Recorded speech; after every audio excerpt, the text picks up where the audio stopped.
One. Welcome back, New Jersey football fans, to my Hats Off podcast.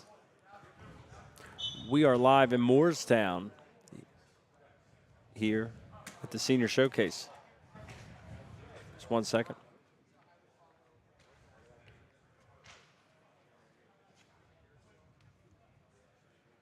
All right. Still hear a little reverb. I don't know if you guys can hear that.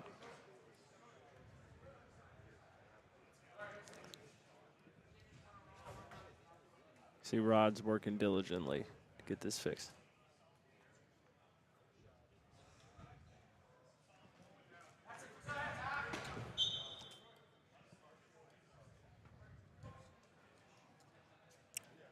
We'll go off and come right back on. Give us 1 Interested second, in we'll be right generating back. a second income?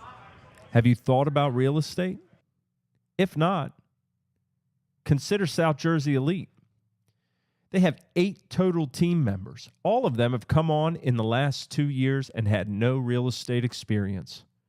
South Jersey Elite will teach you from the ground up of how to get your license, pass the state test, get started in your first year, and build a sustainable model and organization when it comes to real estate business.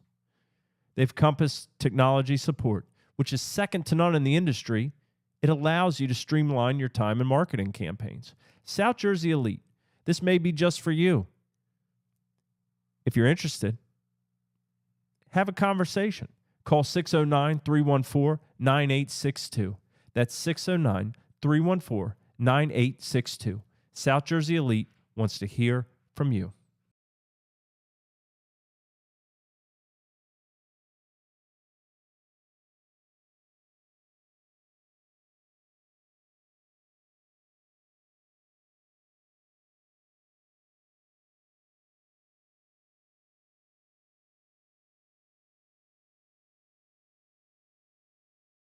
Senior Showcase here. Tom Pagic, the Fieldhouse, Moorestown. The big night for everybody. As you can see, Mr. Derek says he likes the look. We got to represent the herd tonight. Thank you so much to AD at Woodbury, Dan Howie, for sending over the #1 uni of the state champion, Woodbury Thundering Herd. Deron Moore wore this on Saturday as Woodbury beat Mountain Lakes in a state championship. He got the hat for the second time. It was well-deserved. I thought he was the best player on the field. No, all due respect to everybody else at Woodbury, Rod. There were a lot of good players in that herd. We saw who the real herd was, as it was Woodbury. Thank you for sending over this jersey, this beautiful black uniform. I know how much Woodbury loves it. I love wearing it. It was a little bit tight, Rod. It was a little bit tight. A little snuggy. Good thing I lost weight in the off-season, man. If I didn't, I don't think I would be wearing this. Congratulations, first and foremost, to Woodbury and Millville on their state championships this weekend. Delsey fell just short to Old Tapan on Saturday. Toms River North and Caldwell, the two favorites in the finals on Sunday, won in Group 5 for Toms River North and Group 2 for Caldwell. Here we are. It's a beautiful night inside, as always, here at the Moorestown. We have a senior showcase, okay? This is for anybody who's unsigned and is a senior and looking for a D3, D2 look. Smaller schools, we got a lot of South Jersey's best here participating. It's a big deal. A lot of coaches continue to keep abreast of what Duran says he struggles to get in and out of this jersey as well. I was thinking that before. Be sure to get with Coach Pagic, JerseyGridironScout.com. He's got a ton of stuff. Underclassmen showcase as well. Most of these folks here are seniors, of course. Just a whole lot in terms of helping kids get college opportunities, get in a database where these coaches in these college levels can keep track of who is who, what they like about them, and give them more opportunities. Rod, your son's playing at Assumption. Assumption's assistant coaches here. We've talked about this in the past here. How much does it mean to have something like this? How important is this? Maybe kids need to know, how vital it is to have a situation like this. This is like fish in a barrel for these coaches, man. It makes it easy. I mean, right now, yes, you get to perform right in front of the coaches that are out on the road. Sometimes you may get overlooked. And right now we're dealing with Division One, right? The portal. Yeah. We look at the portal with so many kids in the portal. So what happens is a lot of times the talent that may be D1 talent, Division One talent, they get pushed down. You either get pushed down, you have to go to prep school, or you have to go to a JUCO. But Division Two is a great option. Um, I just made a post not too long ago. It's probably the best decision we made. We had some teams that liked my son, but ultimately Division Two loved my son. Yeah. So that's a big decision when it comes to school. You want to go where you're loved, not where you're liked or tolerated. Because at the end of the day, even on a Division Two level, they are looking for guys out of the portal as well. So this is a great opportunity that's presented right here, right down the road, and you can come in and showcase yourself in front of 20 different schools. Yeah, and there's no question. I mean, when Tom Padgett came back in the area here a few years ago and started his service, talking to him and knowing the mission that he had and how he wanted to help kids out in the area he grew up. He played at Paul VI. His son played this season for Cherokee.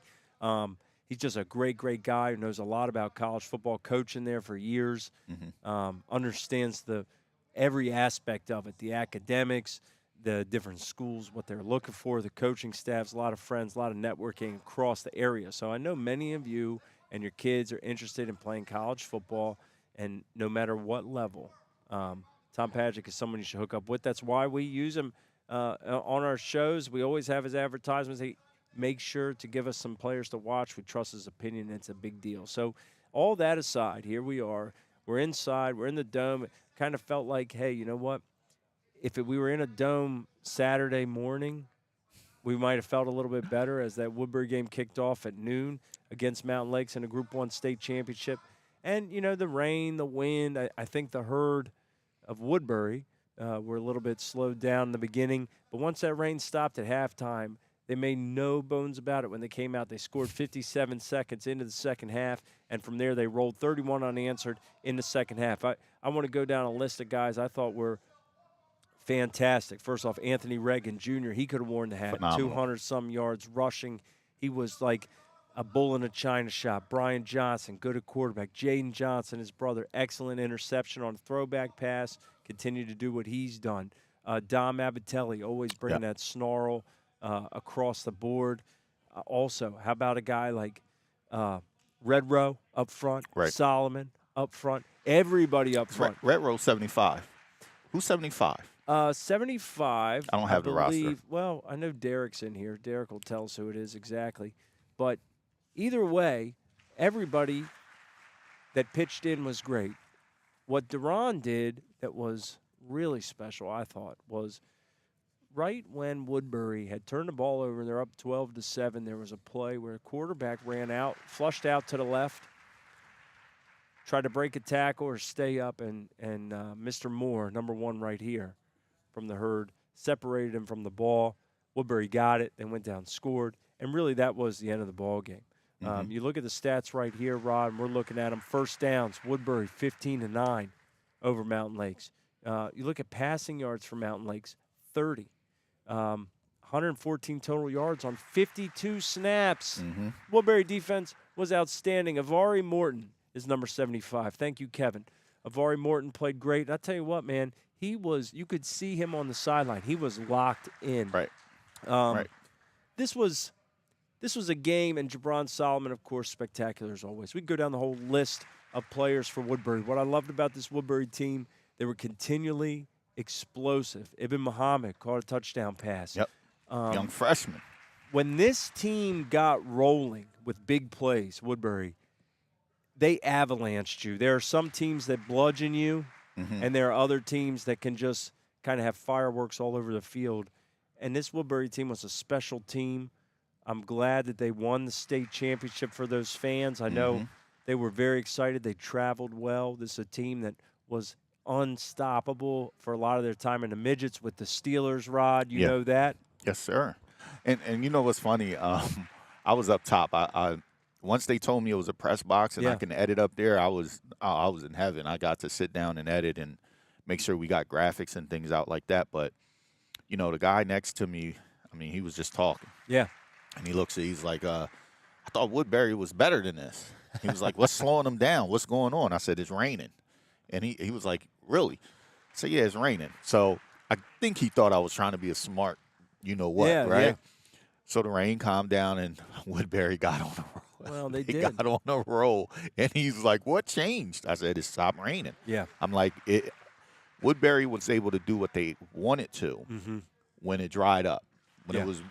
It was nasty out. It was raining sideways, so slowed them down. They weren't able to do exactly what they wanted to do in the pass game that kind of opens up their run game. They passed to open the run. Yeah. And once they were able to do that, they just rolled. Yeah, the long completion of Solomon down the seam, I thought was one that really cracked things open offensively Yes. for them. They were able to complete that thing and get going. I was just incredibly impressed with them all season long. I was not at either of their losses, but got to see them bounce back from those losses.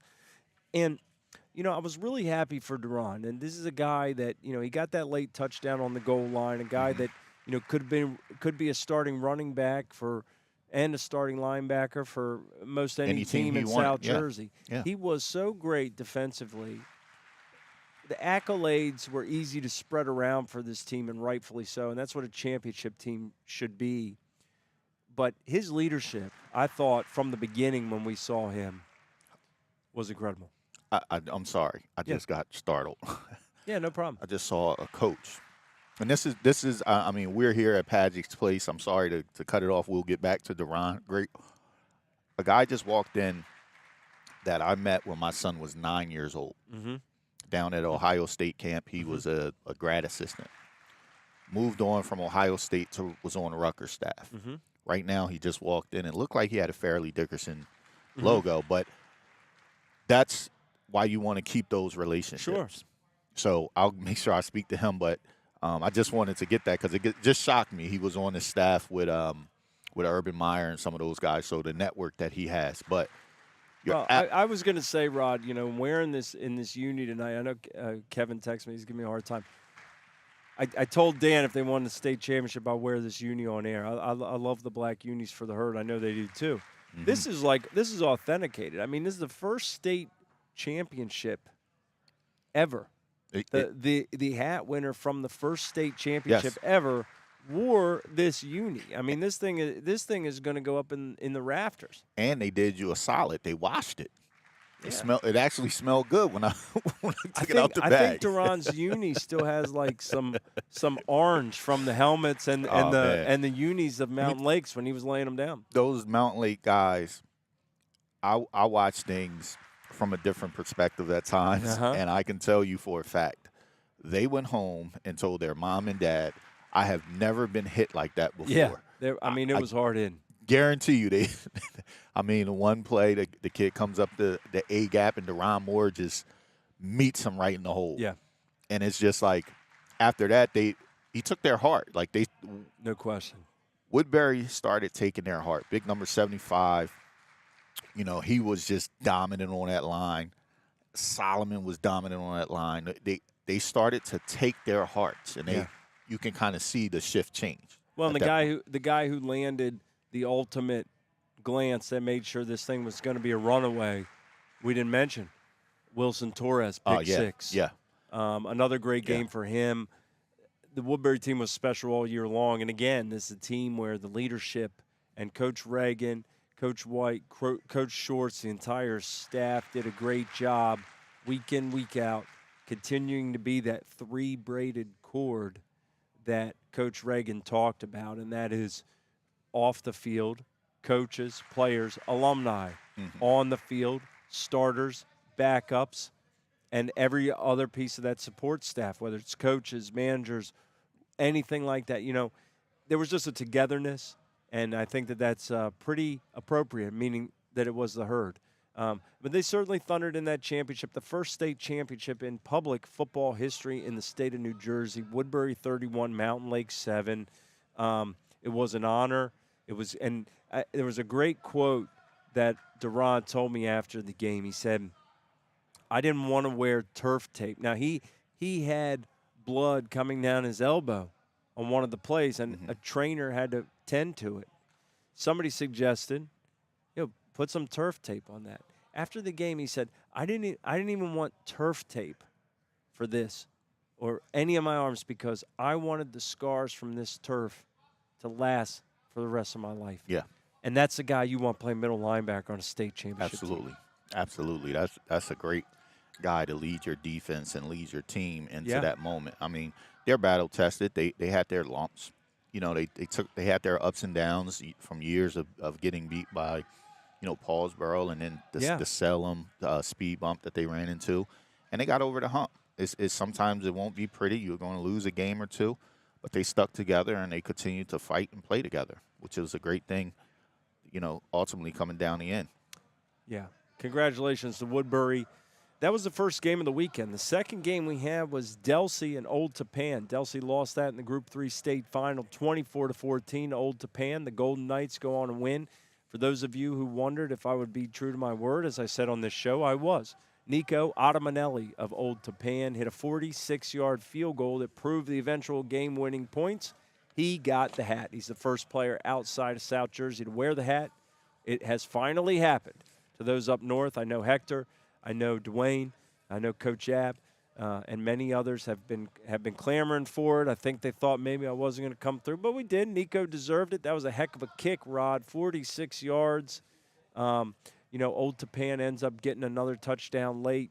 Mm-hmm. They go up and win by 10, but still, incredible kick, incredible game. I thought Old Tappan, playing with a backup quarterback in the second half, he leads them down there, good receiver. I thought one guy that really stuck out to me was Aiden Heaney, number 6, in terms of he caught a touchdown. He was running the ball hard. Old Tappan, a worthy state champion. They were very good in their pistol. They could run it, they could pass it, played good defense. Delsey, too many mistakes for Delsey, I thought, in this game. I thought there was a late personal foul penalty on a late hit on a third down stop that hurt them. There was a fumble that perhaps if you fall on it, you have a chance to go down and win the game in a tie game, and instead tried to pick it up, and it just didn't work out.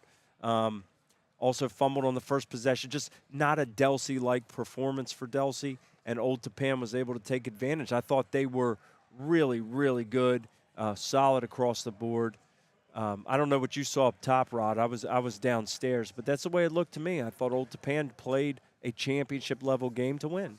I mean, you couple what was going on with Delsey, with turning the ball over, just not themselves, the offside penalties, things like that, with the way that, Old Tappan played, it just meant disaster for Delsey. Yeah. I mean, when you thought they were starting to get things rolling, they would get a penalty, push them back, or fumble, interception. Just things that it's not, the characteristics of what Delsey normally does when they're playing teams. Usually they're forcing other teams into those type of mistakes, and they just didn't match up well once things start falling apart. Well, I thought losing Maxwell a couple of weeks ago at quarterback was a real blow for a team that, a lot of people will say, well, it's the wing T.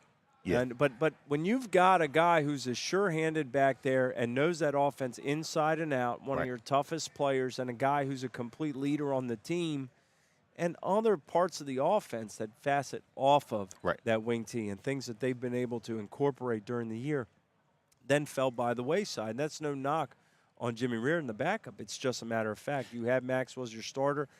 He goes out. And in a game like this, it felt like to me in that game, they seem to be just pressing a little bit, and sometimes mistakes can happen when that's the case. Well, that they had to start pressing because they weren't able to be as dynamic as they could be because of the injury of the quarterback. And like you said, it's no knock on Reardon, but he's a sophomore. Yeah. He's young. Yeah. The inexperience showed. When you're in that situation, you're talking about the state championship. He came in late in the year. It wasn't like he was there all season where they can kind of incorporate things that he does well. I mean, he just came in, and what his job was to do was just guide the ship and don't crash it. Yeah. And you're in the state championship games, and teams that are there are good. So they're going to force you to do what you can't do. And those were the things. You didn't see many runs by him. I felt like if Maxwell is there, those midline option, all of that stuff, they can pretty much run and get going. and they just weren't able to do those things. But I'm sure they're going to bounce back as well. Well, this team had an incredible season. Again, there's absolutely nothing to hang your head about losing in a state championship, going down by 3 in the fourth quarter on a 46-yard kick. A couple mistakes. That was amazing. A couple mistakes here or there. A couple things go differently. A ball bounces a little bit higher, and Delsey wins that thing. But that is the definition of playoff football, and specifically state championship football. The margin is razor thin. This Delsey team did not lose in South Jersey. They were 12-0. Other than the Camden game when they were losing at halftime 14-0, I think most of the other games it felt like I guess St. Joe, they were behind as well. They came back and won. Those two games were really come from behind. But other than that, they really showed all year long that they were better than most of the teams they played. They were on their A game most of the time, and they had a heck of a season. Mm-hmm. For a lot of the people out there, the talks around the water cooler or on the phone lines, and you think about who is South Jersey's number one team this year. We're going to reveal ours on Wednesday night on the South Jersey Football Frenzy Show. It's a difficult decision to make. To me, it is a two-horse race, but I will say this. Delsey didn't lose in South Jersey, and there are some people that place a lot of importance on that, and rightfully so. They have a stake to that claim. There's no question, but we'll find out who ours are. Ours is on the South Jersey Football Frenzy Show back at Studio B on Wednesday night at 7 p.m. with Coach Mack. I know Coach Mack's itching to talk about this ball. He's all jacked up about what happened last weekend in Rutgers. And, Rob, what an experience that was, man. First state championship, able to see some history for the public schools. I thought, despite the conditions, a lot of folks were there. Yeah. They were running from the rain. They were up top. They were hiding. So it did look like it was an empty stadium. But once the rain settled down, people start migrating back down to their seats. But great event. And I'll say this, man. I know there's a lot of commentary we see on social media and feedback that now is readily available all the time, right? One thing we always hear is, and I saw the pictures or whatever over the weekend of, it's an empty stadium and it's a state championship. But let me tell you, it doesn't feel empty when you're there. The kids, it's the same amount of people that's at the usual games. It's just more seats. Come on, Mark. Did you just take a shot at Rutgers? No, I didn't. No, that's not what I meant. That's not at all what I meant. I meant at the sectional final games, it's the same amount of fans that were at Cherokee for those games. I got it's just more seats. It just looks empty, but there are some college games that look the same way. But at the end of the day, man, the bells and whistles that Rutgers rolls out, they give you the same experience as if you were a Scarlet Knight playing there. The horn going off when you score a touchdown. Yeah. You get the lights going off and they're flickering. I mean, it's just a cool atmosphere. At the end of the day, who cares if there are empty seats to the left or the right of you? When you're on that field, I walked down for the last game, Millville game, walked down, saw Coach Thomas there and was standing and talking to him, and a touchdown happened in the roar of the crowd. You can feel it. Yeah. It's a great venue, man. It's a really good venue. Yeah, I think it looks a little bit different than it feels. Right. And I think to those kids to say, well, they should be playing these on home sites. I mean, I think it's pretty electric for a kid to be able to play the state championship, get in a bus, get in a coach, you know what I mean, ride up, get in that locker room. It's a D1 locker room, practice in the bubble, warm up in the bubble on the AstroTurf, come out there, see the replays on the Jumbotron. I don't think that needs to be adjusted at all. In fact, I think the way the playoffs were structured this year in terms of sectional finals, home sites, Cherokee state semifinals, of course, up north it was Franklin, and I know the folks up north are not exactly pleased about that location because it's not as centrally located as Cherokee is for us. But I really thought it was handled about the way I would have said before the season. Let's do it like that. And I thought it was. I thought it was done well. It was perfect. Yeah. In my opinion, it was perfect. I mean, it was a perfect blend of and think about this. That Thanksgiving week when we're not playing games, right? Right. Before any major championship, you usually have a week off. Right. And then you play the following weekend. So you usually get that time space in between. Mm-hmm. I thought the public championships were held exactly how they should be. I agree. You were still able to sprinkle in your little Thanksgiving games here or there if you want to take it. Yep. And, come out next week and play some good ball up at Rutgers. Yeah, I liked it. Thank you to the NJSIA for getting these state championships and for putting on a good event this weekend. We weren't back there on Sunday as those two games happened, but we do need to talk about the Group 4 state champion Millville Thunderbolts. We're going to do that right after this, so stay tuned. Here we are live from the Senior Showcase from Tom Pagic's JerseyGridironScout.com at the Morristown Fieldhouse. Stay tuned. We'll be right back after this. Interested in generating a second income? Have you thought about real estate? If not, consider South Jersey Elite. They have 8 total team members. All of them have come on in the last 2 years and had no real estate experience. South Jersey Elite will teach you from the ground up of how to get your license, pass the state test, get started in your first year, and build a sustainable model and organization when it comes to real estate business. They've Compass technology support, which is second to none in the industry. It allows you to streamline your time and marketing campaigns. South Jersey Elite, this may be just for you. If you're interested, have a conversation. Call 609-314-9862. That's 609-314-9862. South Jersey Elite wants to hear from you.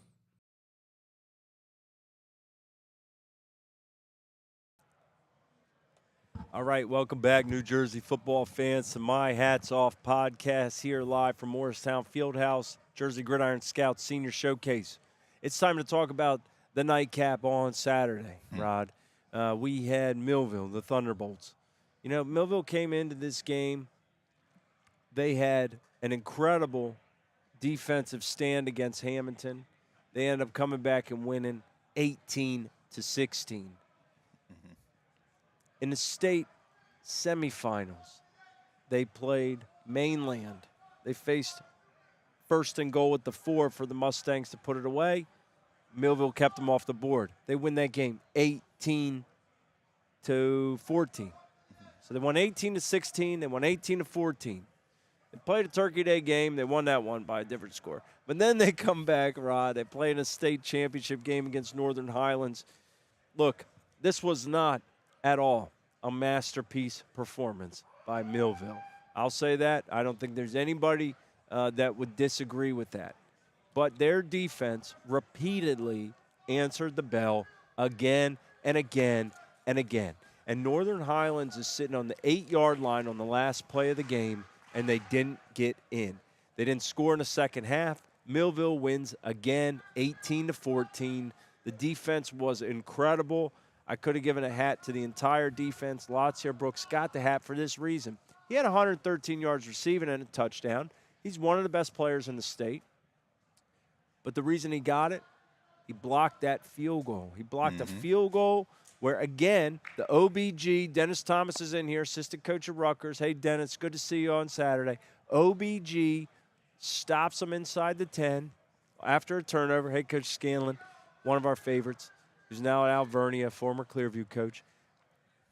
They stop him. Brooks blocks a field goal off the edge. Turns out Northern Highlands is at the 8-yard line. If Brooks doesn't block that field goal, Northern Highlands is probably kicking a field goal to win the state championship, and instead they get sacked on 4th down, and Millville wins the state championship. 18 was the magic number. They scored 18 in the sectional final, 18 in the state semifinal, 18 in the state championship. The defense is so good. And what I loved about them, Rod, in seeing all 3 of those games is not just how good the defense was. It's that when the defense went back on the field and had to answer the call, they never wavered. They never complained. They never were upset. They never let anything temper their focus. Right. And to me, at a high school level, that's pretty incredible. And they were given, time after time after time in a fourth quarter against Northern Highlands to say, one play. You're back out there again, one play. And this could all go away. And they stopped them every time. I thought it was tremendous, man. Millville wins a championship. OBG on a 2-year run that's been pretty incredible. Forget everything I said last week that Millville needed to do. That's what I was thinking the whole time. Forget everything. Throw everything that you thought should happen out of the window. Forget the defensive calls that should have been made, the offensive calls, the plays. Forget it all. Millville won the Millville way this year. Oh, yeah. So everything that we said they couldn't do, they did and still won the game. Yeah. Like, that's the end of the conversation. Millville went on to play their brand of football. And at the end, Northern Highlands had the ball.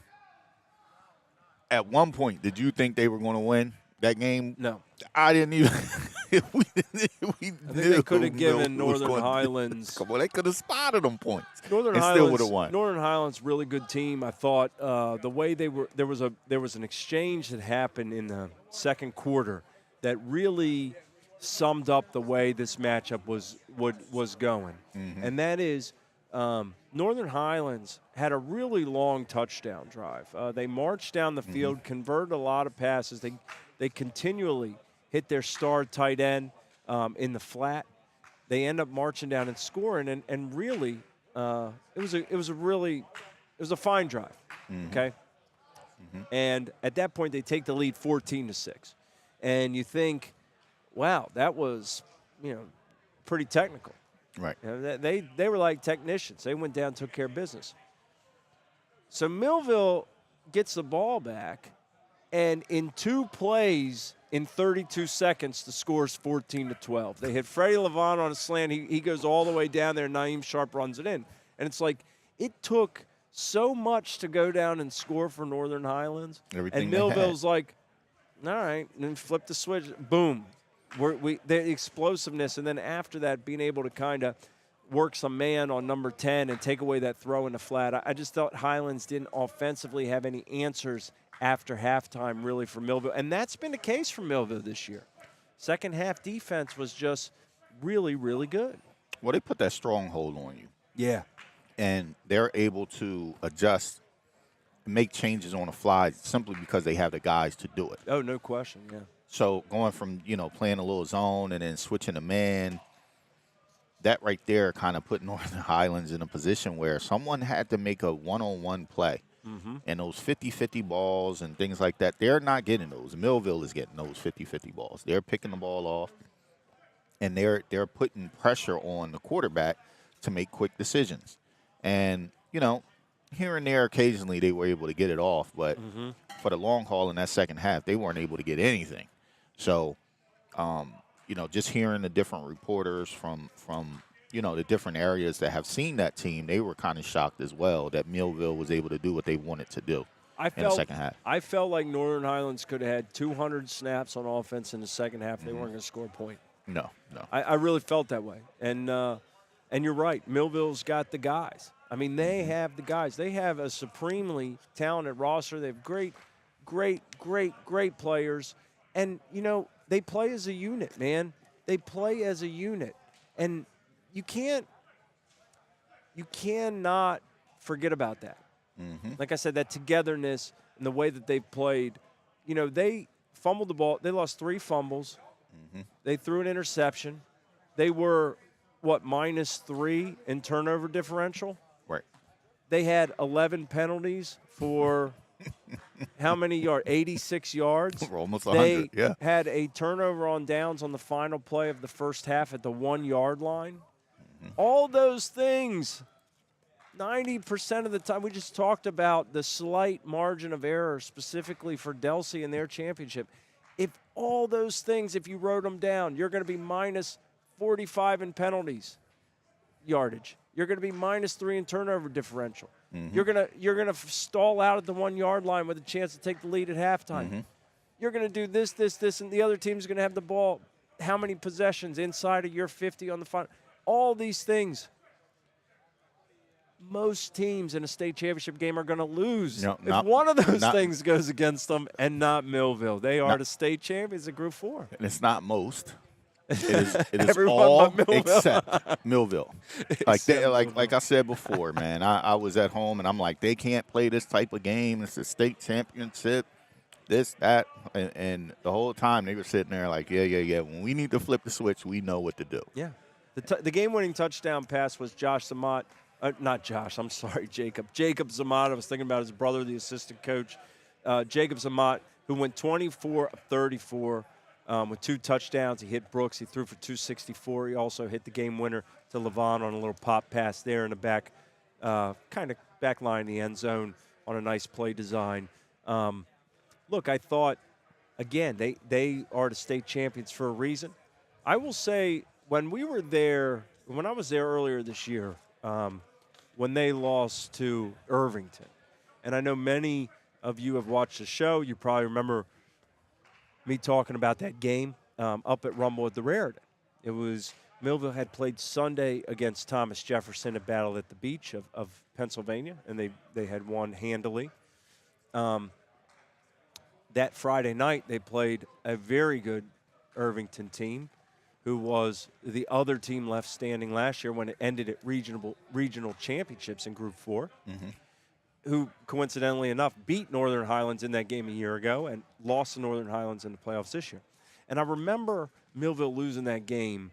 It was a game where they did a lot of things that it just didn't add up. It just wasn't their night. They said, we'll be back here. We'll be back here for the state championship. And I also remember a year ago, after that regional championship, Dennis Thomas said, let's set it up. Us versus Irvington.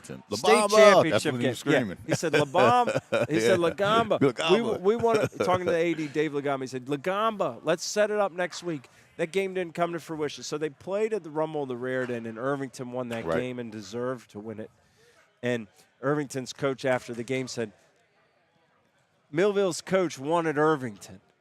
And now he's at Rutgers, and I hope he's somewhere in the stadium tonight watching what happened. Yeah. And Millville said to themselves, we're going to be back here. We're going to be back in this championship, and hopefully we see Irvington there. Well, I can say this for Saturday night.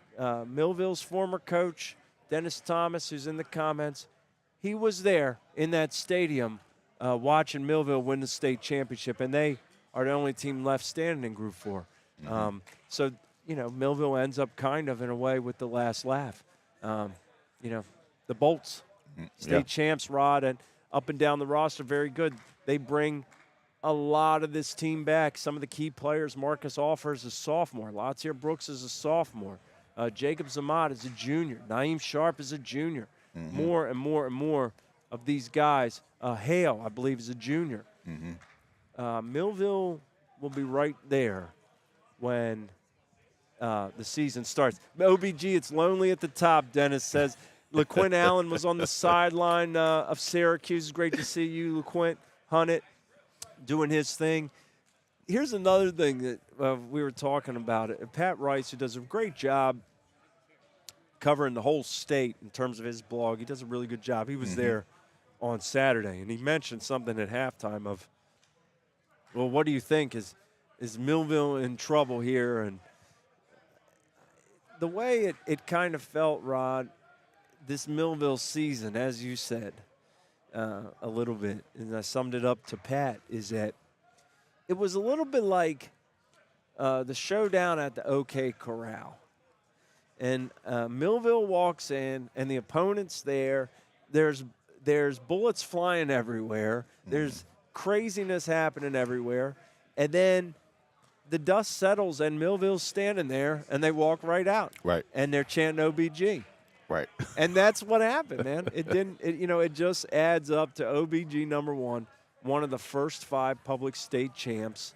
And I would suspect they are going to be one of the favorites to make it back next season. But that's a long way from now. The season's only been over for less than about 24 hours. Also, I know you got your hat on backwards here, Rod, but I can't help but notice, I think it's a Phillies hat. Yep. So I know something you and Trey Turner have in common. You both wear Phillies hats. How about that? And Trey Turner? and our last name. Oh, yeah? Yeah. Your last name's Turner? That's my father's last name. All right. How about that? You learn something every new on this program. So do I. Trey Turner, 11 years, $300 million. Hey, he's the best shortstop in the game. Congratulations to the Phillies. Amber Smith is here, by the way. She commented in here. She's live on site. Billy's throwing back here today. We met Billy originally at one of these showcases. He's here, the Cedar Creek quarterback. Nate Mayers, Darryl Brown Jr., a lot of folks here. Oh, Billy's not a senior. He will be back next year. But thank you, Amber, for the support, and all you guys for the support all season. Let's talk about Group 2 and Group 5, Rod. Do we have to? No. Go ahead. We do have to. We got to salute all these state champs. Yeah.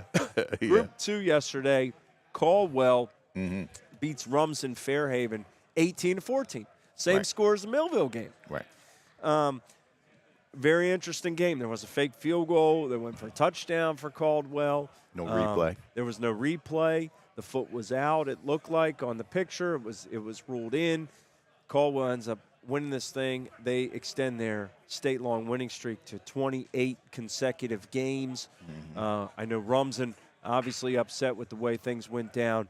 But I had a call here from Robbie Davis of the Shore Football Report before we went on air talking about, why not the instant replay?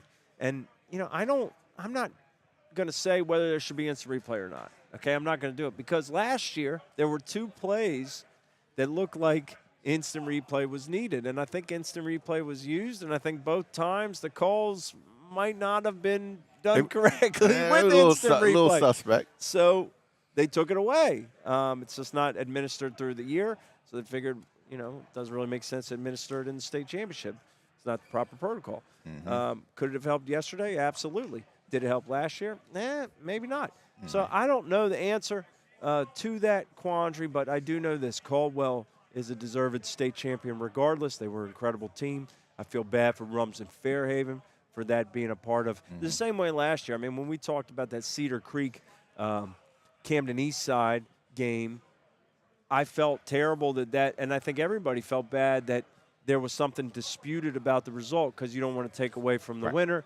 You don't want to say that the loser should have won.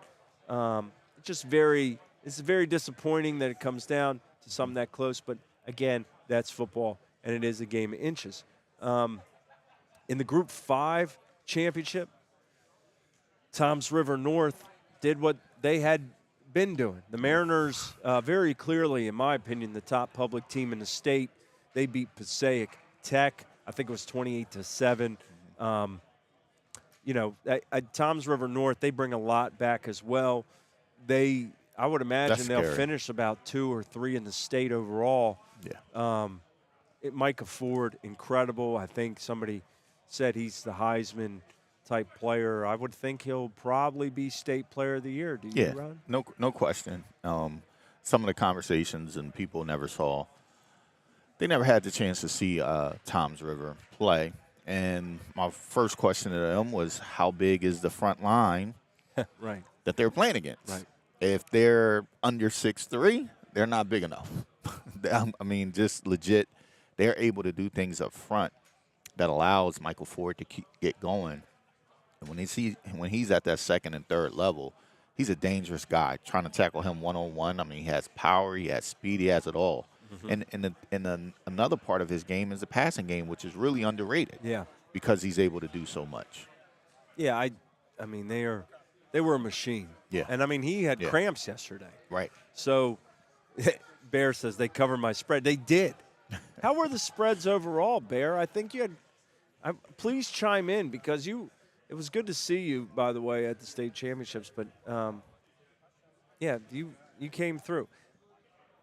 They like I said, Ford had cramps. He's in and out of the game. The backup quarterback was in, and they still won the Group 5 championship by 3 touchdowns. Right. Very impressive. Right. I mean, it and doesn't. And they come back. Yeah. And they come back for another run. Yeah. So when we're talking about the likes of Millville, Toms River North, the turnover, they're able to lose guys and come back. Yeah. Last year the question was, how's Millville going to be without LaQuinn Allen? Right. They came back this year and showed you what they were like. Right. Now they may have a couple guys that are leaving out, but they still have those main pieces there, which are the linemen and the receivers. Same thing goes for, Tom's River. Those guys come back. You got Ford, you got Council, you got all these guys. Yeah. Amazing. It It's is. amazing. I just realized Moore and Brooks both wear number 1. Mm-hmm. And they both got the hat on Saturday. Yeah. They both are number 1. Yeah. State champs. Brooks, this was history. A part of history on Saturday, Rod. Became the 4th player to wear it 3 times. No one has worn it more than he, Deron Holloway, Jada Byers, or Monty Williams. One more, and he's alone in first place. And it's inevitable. He's a sophomore. It's going to happen. We don't even have to bring that up. If you go to, we don't even have to bring that. You're going to go to 2 to 3. We don't even have to bring that up. Wow. Listen, 2 to 3 Millville games. He's going to get the hat, go down in history. Like you may have to change the name in 5 years to call it the Lasir Brooks Hats Off Award or something. The dude's a sophomore. He's still a baby. He don't even have hair on his face yet. We don't even have to talk about that. So what's he going to do when he's a senior? We're talking about 2 years from now. Come on, man. Come on. Just go ahead and give it to him now. Award is happening. Very, very deserving. He says we don't even need to talk about that. Yeah. How about the fact that he performed the way he did? It's just so impressive. Yeah, he is. So impressive, man. And I like the use of him this week. Yeah. You got to get a coach a shout out. Maybe he was holding back during the season, didn't want to put him in harm's way. He felt like that there were games that they can control to get some other guys going for the state championship. But they came out right away. Not to go back to it really that deep, but they went to him early and often, and that's something that we kind of looked at that they should do early in the season. But in the final game, he went to Brooks right off the bat early and often to get him going and get that opened it up for everybody else, this weekend. In looking at Brooks and the things he can do, it really is incredible. How about, Rod, something I tweeted out earlier? I was going back through today and looking at the 7-on-7 we had in the summer. Mm-hmm. I know you were in Florida living it up. But a little bit. But the 7-on-7 we had 12 teams there. Mm-hmm. 2 of the 5 state champions were there in Woodbury, Millville. They were both there. And not only that, they were in the same pool in pool play. Mm-hmm. Woodbury didn't win a game in their pool. The other 2 teams in there were Camden High, who went to the state semifinals, and Lenape, who lost in the sectional finals. Mm-hmm. All 12 of the teams were playoff participants. We had a lot of participation. Maybe we have to get Tom's River North in there next year. Yeah. Oh, that would be great. Yeah, be a lot of fun. I tell you, it's never too soon to start planning, Rod. So, we'll have to come up with a date when you're not going to be in Florida this time. Yeah. That'll be very interesting to see. I'm planning on being here this year, though. All right. A lot of things happening this summer, so. All right. So I think what everybody wants to know, other than the state champs, and I will say the non-pub champs, of course, they were settled a couple weeks ago. We mentioned them on our preview show last week. Bergen Catholic and non-pub A. Avenger lost to Don Bosco and beat them handily at MetLife. And DePaul Catholic beat Red Pen Catholic in a good game for non-public B. Rod, I know you're excited because your Buckeyes have reached the playoff. Are you excited that they're in, or are you, wishing they were number 3 and not number 4? Because Georgia looked pretty impressive the other day. Nah, I mean, to be honest with you, we have a month. I'm not super excited about it because you don't look super excited about it, right? Yeah, Smith. We had our top receiver. He declared for the NFL, so he's not going to play. We have 2 running backs that they need to get back. If they don't get those players back, it really wouldn't matter if we were playing Michigan or Georgia. Right. But I will say, Ohio State at their peak with everybody, never know what could happen. I kind of know what could happen this year. I But I mean, think Georgia's just far and away the best team. I mean, it happened, for the first ever playoff when, they put Ohio State up against Bama, Yeah. and everybody expected Bama to roll. When you have a month to game plan, you can kind of find weaknesses, but that Georgia defense is, they are legit. So I'm not sitting here saying we're going to win because I haven't been convinced that Ohio State was all that great all year, but I'm not going to, I know you're a little bit, you're not as thrilled with the coaching. Yeah. So a month to prepare, guys. No excuses if you're watching Buckeyes. Rod is giving you a month before he will. Got to get healthy, though. Take a look at your contracts and see if you'll be invited back next year. If it was up to me, to see Gene Smith over there, he playing around, man. He's playing games. He would have been gone.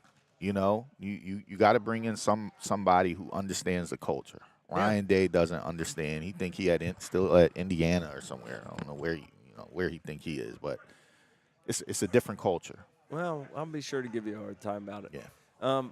Quincy, good to see you in here. You know what it's like, and I'm gonna say this. All right. It's like, it's like bringing a wing tee to Camden High School. I mean, you can win with it. Yeah. But the fans are going to be like, this is not us, So in the state of Ohio, all of the pass happy and the small DBs and the small line, that's not us, man. Like we're hard nosed, big linebackers, we're thumpers, we're going to run the ball, downhill. That's the brand of football that the state of Ohio wants to see. And when you're winning, it masks it a little bit, but right now they got to get back to it. Well, they got to get back to something, and they got to figure it out. They got a month to do it, and Georgia also has a month as well. But Georgia, I'm watching Georgia. I'm thinking about that Eagles pick that's the Saints pick, probably in that top 5. And you're sitting there and you're thinking, man, which one of these guys could the Eagles get? Because any of them look pretty good, just like last year. They got Davis. I don't know. Yeah. Eagles in a great spot. Been a good season, hasn't it? Yeah, they're picking their draft picks this year won't be because of need. Right. They could pick the best player. Yep. And that's huge when you're drafting. You're not reaching for a guy that you think is going to be good. You actually are able to get a good football player, plug him in, and play him. Am I biased in saying Hurts should be the MVP?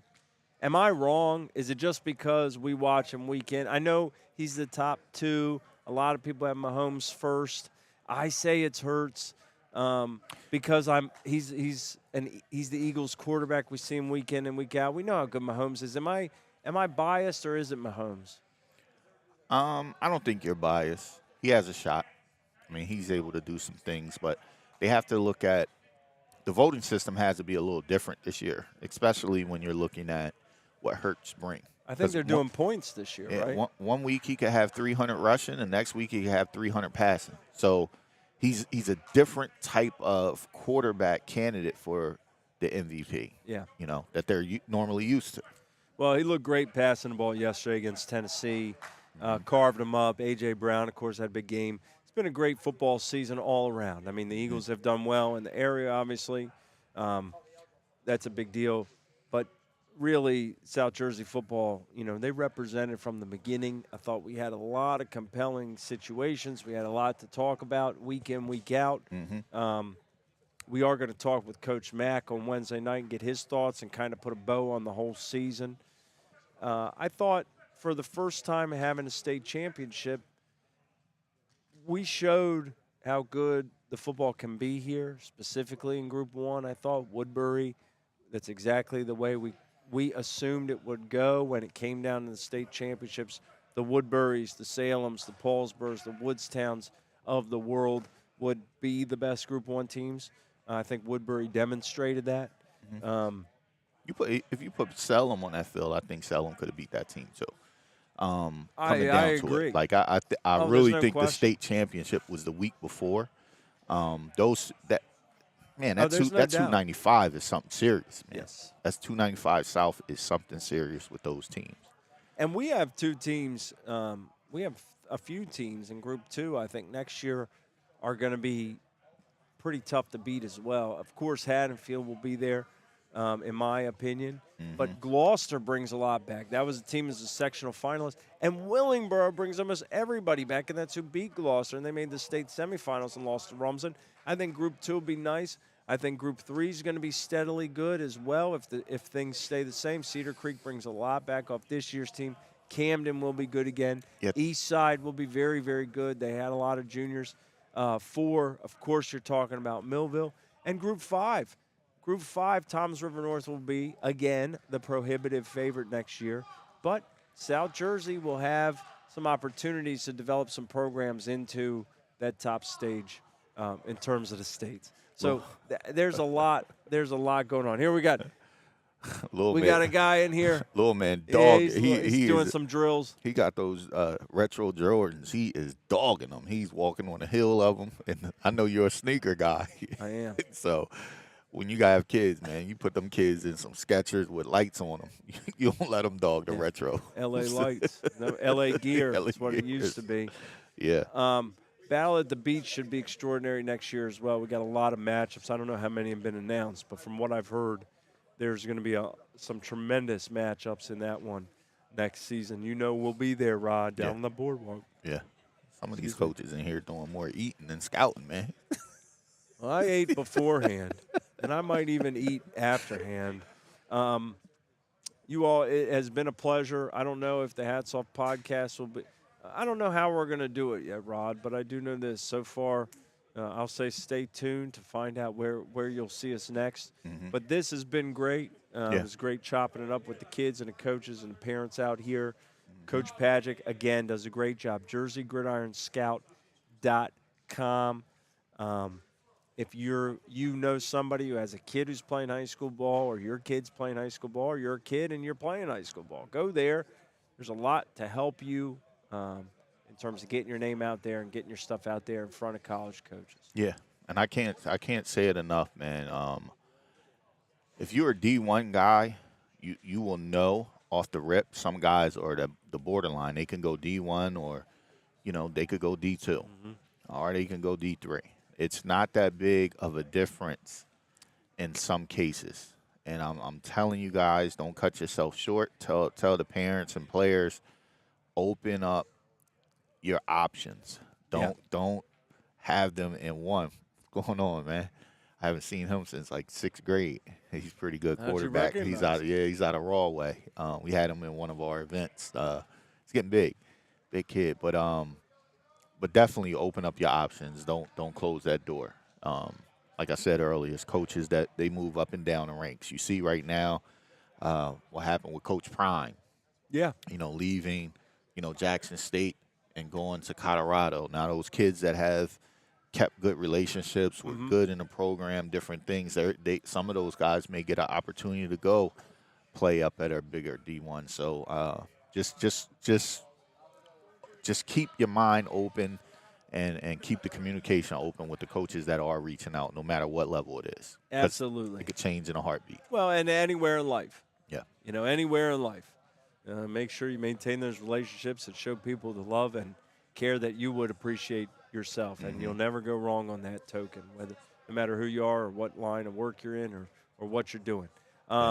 Something we always try to do is show love where it's needed, and we always get it in return, especially from you viewers. Thank you so much for tuning in. But do not forget, Wednesday night right here, wherever you're watching us, 7 p.m., South Jersey Football Frenzy Show. I want to hear what Coach Mack has to say about the state championships, what he has to say about the 2022 season. I think he's got a little bit more hair gel left for this final show to put a bow on it. Until then, we'll see you Wednesday night. Thank you again for tuning in to my Hats Off podcast. Rod Self, Mark Trible from the Morristown Fieldhouse, Senior Showcase, JerseyGridironScout.com. Congratulations, Woodbury, Group 1 state champions, first public state champions in New Jersey history, and Millville, the Group 4 state champions. Those are our South Jersey champs. Also, congrats again to Group 2, Caldwell. Group 3, Old Tappan. Group 5, Toms River North, Don Bosco in Non-Pub A, and DePaul in Non-Pub B. Congratulations, guys. It was a great season. 7 teams stand alone at the end of the year. That's the way it ought to be.